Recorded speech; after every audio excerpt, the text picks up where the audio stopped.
Welcome back, welcome back.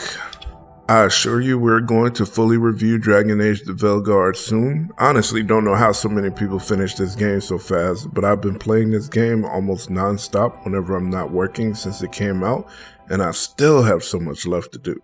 So we'll be definitely giving this thing a full and fair review of all that it has to offer, but for now, the one thing I can definitely comment on is the subject of today's video, the combat. See, combat's always going to be divisive in any game because to most people, it is the meat of what the game is, right? A series of combat encounters with a little story to tie it all together. Inquisition came out 10 years ago and I remember liking the game as a whole, but that was because of the story. The combat was one of the things I remember clearly thinking was okay, but it definitely wasn't why I stuck with the game. I played a mage then, and in the years since I've moved away from magic characters. You'll find me making my character in any game these days with a big focus on going all in on martial damage. So I want to show you the warrior build I've been using that I've been having so much fun with in Veilguard, and talk a little bit about the gear and combat system in the game while we do it. I also definitely want to hear about your builds in the game too. What class did you choose and why? What kind of focus are you going for with your gear and skills?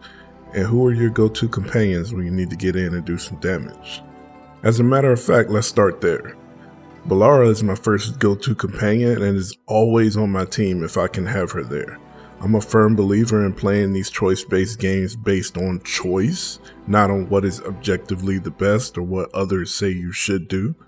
And right off the bat, I like Bellara's bubbly personality, so I was gonna ride with her and just find a way to make the rest of it work. So she became my main healer and she carries a revive because going full sin on these dragons does leave me hanging on to life by a thread most of the time. So Bellara takes care of my heals, mostly because a perk on her skill tree allows her to heal me automatically when I reach low health, which is a true lifesaver when you're in the thick of a fight. She does some damage with her bow and has weakening abilities, but to be honest, I don't use those much. What I will do is use her to slow down time for a bit and allow me to put a lot of hurt onto whatever enemy I need to get rid of first, before they really have a chance to do anything. And then my other go-to companion is Nev, the Ice Queen. She has one job, and that is to freeze the most dangerous enemy. Every piece of gear she has and skill she uses is focused on freezing enemies and keeping them that way as long as possible. Between this and Bellara's time slow, most of the time I don't take damage at all because the most dangerous enemies are dead before they can react, and the rest of the enemies are just easy cleanup. So I like their abilities and the way they work together, but like I said, I would have just kept these two and made it work, because the banter together over the many hours has been great to listen to, and their relationship grew naturally into something really beautiful. But we'll talk about that more in the review. For now, you guys know who got my back, so let's talk about Rook. Warriors are all about rage. It's what fuels their powerful abilities, and my Rook is built for generating as much rage as possible, as fast as possible, and is set up so that using all that rage to do damage heals me and keeps me in the fight, generating even more rage and damage, and on and on. So to start with, on the Lyrium Dagger, the only rune I use is Crystallize, because you can never have too much freeze. I'll start a fight off by running in and freezing the whole group with Crystallize and then just start beating on the most dangerous enemy. If they aren't dead or staggered by the time the freeze runs out, I freeze them again with Nev. And if they still are acting spicy by the time Nev's freeze is over, they're getting time slowed by Bellara. For my sword and shield that I never use, I chose ones that have perks that are useful to me even when I'm not actually having those weapons in my hands. For the main hand Woodsawn Cleaver Axe, that means 15% more rage generation, 100% more rage from taking damage, doing more damage to enemy barriers and armor for each point of rage I have, and just passively regenerating rage over time. Then next on the Ravani Thornback Shield, I gain penetration, damage, and apply bleeding for the final attack of any combo, which happens all the time. The damage is nice, but the bleeding is really the key here. The next perk to be unlocked, 100 extra damage to bleeding enemies, is just the beginning. We'll come back to that. There are lots of ways you can go with your weapons, but since I don't have a lot of defense anywhere else on my build, I decided to throw the majority of my defensive perks here, and go with the Vigilant Great Hammer. Not only does it give you flat defense, but your defense goes up as you lose health, which is dope, and the more defense you have, the more damage you do. That's crazy, right? Also pay attention to that last perk, gaining even more defense for every active advantage you have. That's going to come together nicely as we bring our entire build together. Now, in Veilguard you have 2 slots for armor, which are the helmet and the body. There's a perk I took on the skill tree that gives me more damage for having both of these armor slots be medium weight armor, so that's what we're going with here.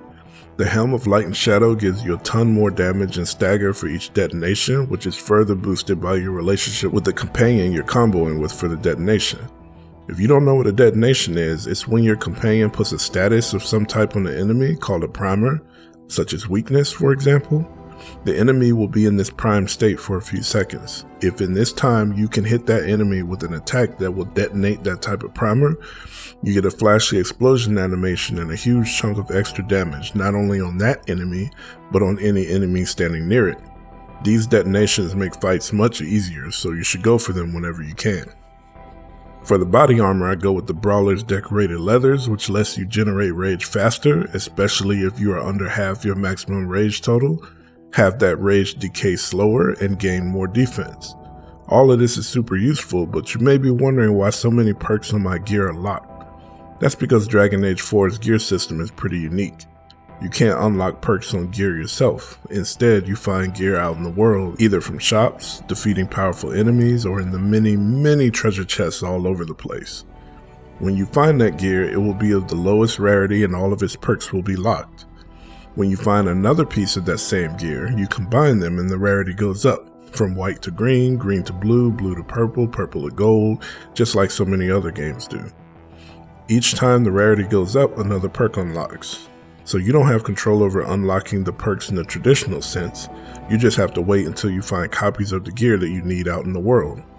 It's a very simple system that locks power mostly behind exploration. If you want to be the most powerful you can be, go out in the world, help all the people, visit all the places, do all the things, and eventually you will find the copies of the gear you need to open up your build perks and make you stronger. I didn't find another copy of this body armor until 10 in-game hours after I recorded this video, so it could take a while. Next, for the belt, I went with the simple tincture kit, which ups the amount of healing I get, reduces the cooldowns of Balara's heals for me, and gives me another revive if I should need it after being stomped to death by a dragon again. The All-Mother's Corpse amulet gives me all kinds of buffs to my smash abilities, which as you will see is 99% of what I do, so it's giving me even more damage and more rage all the time. The Twin Palladium ring just injects me with even more absurd levels of rage, so you know that's a vital part of the build. And to cap it all off is the unique Call of the Hall ring that you get for completing 10 levels of the Hall of Valor arena. The levels take less than a minute to complete, so if you want the ring, just go conquer the hall in Tasha's hometown and it'll be yours in no time. It gives you bonus takedown damage and stagger, which is great, and if you didn't know, a takedown is when you stagger an enemy and you do a finishing move on them while they're in that stagger state. I do a tremendous amount of stagger with my build already, so I generally perform a takedown on any small enemy I fight unless they die first, which is where this ring gets silly and gives you a random advantage for every takedown. There are lots of possibilities, such as becoming invulnerable to damage for a short while or gaining elemental weapons. You can stack them up as fast as you can take down enemies, which for this build is pretty fast, except when you're fighting a big solo enemy like a dragon and there aren't any henchmen around to take down. And remember that on the Great Hammer there is the perk to give you even more defense per active advantage. This means that not only will your offense reach ridiculous levels of power, you'll be very nearly unkillable as well. Note that I didn't mention blocking, parrying, or any of that nonsense once all this time. That's because I don't do any of that. At most, I'll roll out of the way of a particularly obvious attack, but other than that, I just let my build buff my defense and it just works. I get to attack non-stop and very rarely do I take enough damage to have to worry about it. Let's wrap this up with a quick look at the abilities I use and important skills to take on the skill tree. First up is Heroic Leap, which has you leap into the fight with a huge hammer and smash whatever's there, knocking it down if not just killing it outright. And if you have one of your companions prime the victim with Weaken before you leap at them, that smash will also detonate.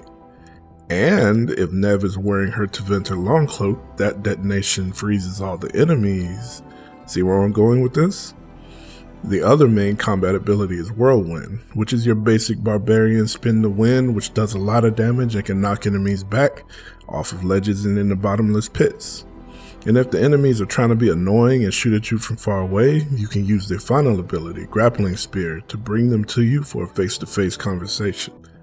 This grapple can't move huge enemies like dragons, obviously, but it does apply the overwhelm status, which makes them take more stagger, so it's always good in any fight.